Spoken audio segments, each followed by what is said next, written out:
Assalamualaikum warahmatullahi wabarakatuh. Waalaikumsalam warahmatullahi wabarakatuh. Pertama-tama saya ingin perkenalkan diri. Makan saya Azali Pengabar. Ini teman saya. Nama saya Rasaditya. Nama saya Wasina Putri dan saya Muhammad. Nah, di sini kita mau ingin mewawancarai Bapak. Sebelumnya kita mewawancarai siapa ya? Nama saya Fadila. Bapak di sini sebagai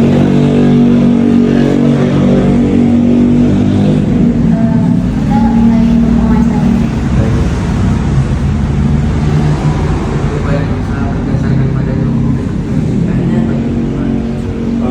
Untuk ini kan perusahaannya berbentuk CV ya, jadi bisa didirikan oleh 1-2 orang. Dan dia cara melebarkan sayapnya itu menggunakan franchise. Kayak seperti ini, contohnya ini franchise. Jadi selain di sini restoran Kimbo Im Korea Street Food ini ada cabang lain, yaitu ada 10 cabang yang banyak ada di Cibubur, ada di Bogor, Ciamas, Tangsari, salah satunya sih seperti itu. Bagaimana visi dan misi di restoran ini, Pak? Kalau visi dan misi tentunya kita di sini mengedepankan kepuasan pelanggan ya, yang pertama. Terus visinya juga dan misinya selain kita membuka restoran, kita juga ingin menghidupkan SDM yang ada di sekitar sini dan ingin menjadikan restoran ini berguna bagi pengguna sekitar juga.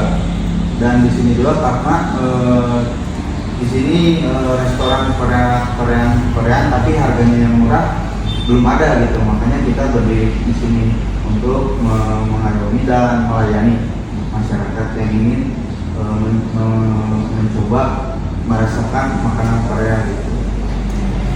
Apa saja kelebihan dan kelemahan yang dimiliki oleh restoran ini dibandingkan pesaing sebelahnya? Itu tadi kelebihan dari restoran itu kelihatannya mungkin dari luar itu ini kayak restoran mahal ya, padahal harganya kita bisa lihat sendiri under 50.000. Jadi semuanya harganya di bawah 50.000. Dan mungkin kekurangan di sini yang pertama itu kita tuh baru juga ya, jadi orang itu belum tahu kita, tapi kita udah mulai melakukan kayak di Gojek, di GoFood, di Shopee Food gitu. Kita itu promosi di Instagram juga, ada Kimbo Im Korea Street Food namanya IG-nya. Nah, kita kekurangannya itu saja sih, kelebihannya dari harga dan kenyamanan juga. Nah, ini kalau di sini restoran ini tujuannya dibangun apa? Pertamanya kita sebelum membuka restoran, tentunya kita harus membuka caranya segmentasi pasar ya. Apa sih itu segmentasi pasar? Kita tuh harus menseleksi, misalkan di sini ada masyarakatnya berapa orang, dari jenis kelaminnya, dari usianya. Nah, kita harus bisa menentukan pasarnya dulu seperti itu. Cara menentukan pasarnya, misalkan di sini ada banyak klaster, ada perkuliahan, ada sekolah gitu. Nah, itu tujuan kita berdiri di sini itu untuk bisa melayani mereka dan tentunya kita juga mendapatkan konsumen.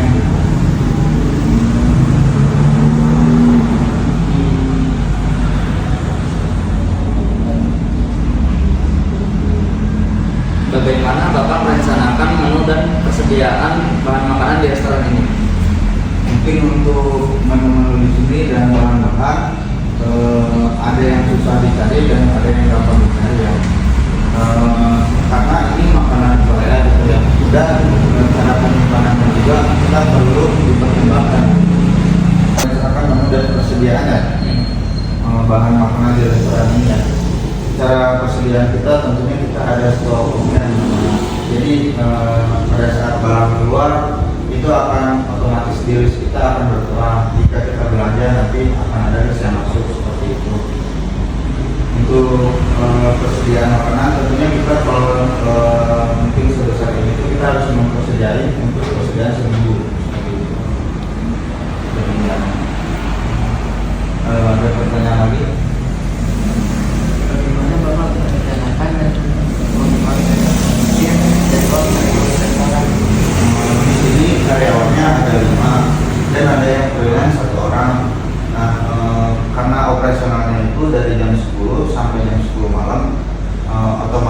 kita harus bisa mengatur jadwal shift namanya ya, shift. Jadi ada yang terbagi shiftnya, ada yang pagi, ada yang siang seperti itu. Jadi jam operasional tetap berjalan. Jika ada yang sakit, nanti yang freelance itu yang akan menggantikan. Bagaimana Bapak mendorong kerjasama dan kerja tim di antara karyawan restoran? Cara mendorong kerjasama tim dan karyawan ya, tentunya kita harus dekat dengan karyawan.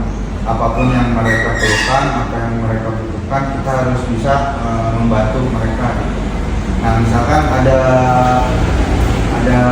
kesalahan dari karyawan satu, kita tidak boleh langsung memarahi dia secara langsung di depan umum, apalagi di depan karyawan lain. Kita harus panggil dia, ajak, misalkan dia ngobrol berdua apa yang dia keluhkan, apa yang ada masalah di dalam diri dia, segala macam. Nah, kita baru bisa tuh mengobrol lebih dekat dengan mereka dan memberitahu kepada karyawan apa itu pentingnya kebersamaan tim gitu. Karena jika dikerjakan dengan tim, pekerjaannya akan lebih cepat dan efisien seperti itu. Bagaimana Bapak mengendalikan kualitas makanan dan layanan di restoran? Cara mengendalikan di sini kualitasnya kita kadang ada QC namanya. Nah, QC itu kita akan membuat semua menu, lalu kita akan merasakan menu satu-satu itu. Dan kalau udah standar menu kita, karena kita untuk masaknya sendiri ada SOP-nya itu, namanya SOP, standar operasional kan, buat membuat makanan ini. Jadi tidak akan hari ini membuat ini, besoknya rasanya beda gitu, bakalan sama terus seperti itu. Karena sudah ada SOP-nya. Nah, kira-kira di sini prinsip manajemen yang diterapkannya? Di sini prinsip manajemennya itu untuk prinsip manajemen di restoran ini yaitu mengalir tujuan dan sasaran restoran, menciptakan budaya kerja yang baik, merekrut dan melatih karyawan, dan menentukan desain atau layout agar konsumen menarik datang ke kita, mengatur ketersediaan stok makanan dan minuman agar pada saat konsumen pesan suatu satu menu di sini, misalkan topoki, tapi topokinya tidak ada, itulah nanti yang membuat konsumen kecewa seperti itu. Terus menerapkan kebijakan keamanan dan kesehatan usaha, memiliki sistem keuangan yang baik tentunya, menerapkan sistem pemasaran yang efektif, memantau dan evaluasi kinerja restoran, menjaga hubungan baik dengan pelanggan. Cara menjaga hubungan baik dengan pelanggan, di sini kita menyediakan promosi atau promo. Jika ada konsumen yang melakukan pembelian di atas 100.000, mereka akan dapat voucher 50.000. Dan mereka jika ada yang 200.000, diberikan voucher yang 100.000. Seperti itu sih penjaganya. Dan tentunya pelayanan juga harus baik. Bagaimana Bapak memastikan bahwa karyawan restoran memiliki keterampilan dan pengetahuan yang sesuai dengan pekerjaan mereka? Tentunya untuk mengetahui kinerja karyawan ya, tentunya kita akan melakukan training terlebih dahulu. Karyawan ini bisa apa enggak di sini melakukan memasak. Tentunya ini kan cara penyajian, masak, jadi waiter, segala macam makanan itu semuanya pertama-tama kita training terlebih dahulu sebelum langsung menghadapi konsumennya.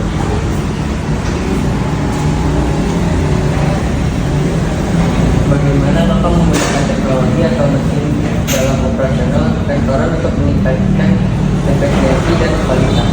Nah, tentunya kalau di restoran itu yang terpenting itu dari teknologi itu kasir ya. Jadi kasir itu hal utama yang perlu diadakan di restoran itu. Karena jika tidak ada kasir, pembayaran dan pemesanan akan rumit. Jika ada kasir, itu akan terorganisir dari konsumen datang, memesan, dan dicetak menggunakan printer, lalu keluar pesanan, baru itu bisa masuk ke ruangan kitchen dan dibuat, lalu disajikan seperti itu.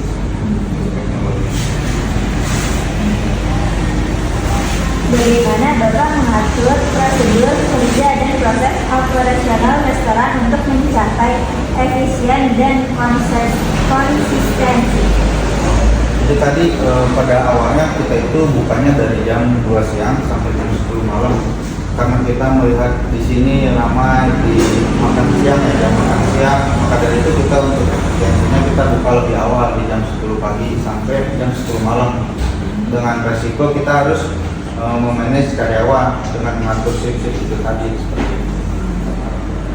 Bagaimana Bapak memastikan bahan makanan yang digunakan di restoran ini berkualitas dan segar?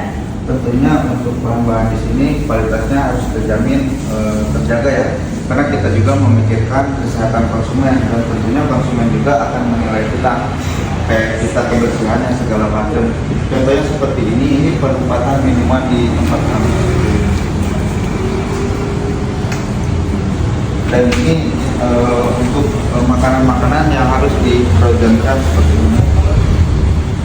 Di sini ada mozzarella, odeng, segala macam yang harus dibekukan. Lalu kita melihat penyimpanan yang di atas ya. Nah, di sini ada persediaan kita ya.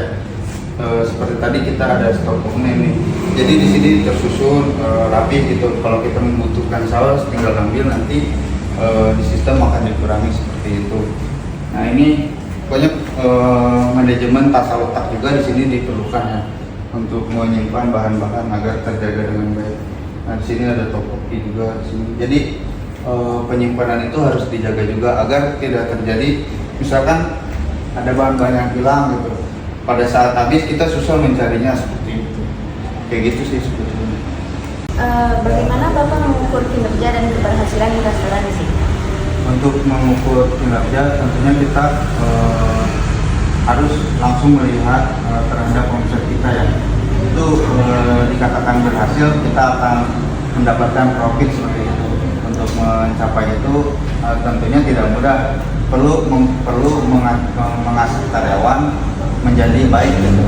Menjadi baik dalam artian melayani pelanggan, pasar, dari pengertian segala macam, dari etika seperti itu. Bagaimana Bapak mengedukasi karyawan dan pelanggan tentang pentingnya menjaga keberlanjutan lingkungan? Untuk keberlanjutan lingkungan ya, tentunya kita tidak boleh membuang misalkan limbah atau sampah sembarangan gitu ya. Kayak misalkan ada kayak makanan kita yang sisa atau segala macam kotoran-kotoran misalkan sampah segala macam, itu kita harus memporsi pada tempatnya seperti itu. Jika ada makanan sisa masih layak dimakan, kita tidak boleh pelit ke orang lain, kita harus kembalinya. Bila perlu pada saat makanan baru pun kita, jika ada orang yang membutuhkan di restoran ini, orang misalkan ada mohon maaf misalkan pengemis ya, kita kelihatannya kesian atau gimana, kita kadang langsung menawarkan dia untuk makan di sini. Di mana restoran ini mendapatkan bahannya serta bagaimana cara mengelola produk hasil bahan tersebut. Nah, untuk barangnya tersendiri kita tuh terpusat di Bogor ya. Untuk pengambilan bahan-bahan segala macam itu terpusat di Bogor karena untuk ofisnya sendiri ini berdiri di Bogor di Jalan Pajajaran, Taman Pajajaran. Nah, nanti semua cabang ngambilnya ke situ seperti itu. Nah, untuk proses pembuatan menunya langsung aja yuk kita lihat cara proses pembuatan salah satu menu di sini ya.